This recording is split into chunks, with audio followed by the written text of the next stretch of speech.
अस्सलाम वालेकुम जी, क्या हाल चाल। उम्मीद है तुम सारे खैरियत नाल होसे। मैं हाँ तुहाडा मेज़बान मुहम्मद अज़हर ते तुस साडे दे पे यूट्यूब चैनल शरारती अज़ू ते पहले दा गाना सुनदे हैं ते बाद अगली वीडियो शुरू करने हैं।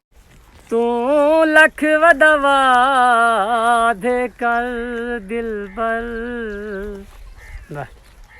तेरा कदन सलाम छुड़े ना। क्या बात। नूह जितनी उमार खुदा देवी दुआई जफर हमेशा देना।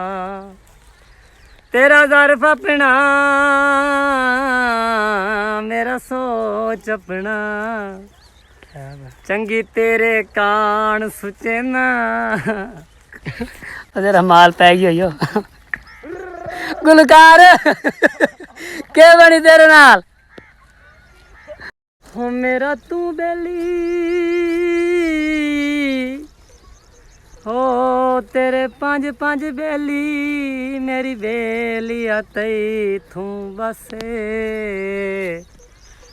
ते जिन्ना बेलियां दे घर ने तवैने सदा नाल उना दे वसे। क्या बात। ओ बेली बन के लुटी आई ओ वाह बेली बेली बनन दिया गई चासे। क्या बात है। ते बेली घटिया खून दा होंदा ही नजमी जेड़ा बेली नू लावे कासे।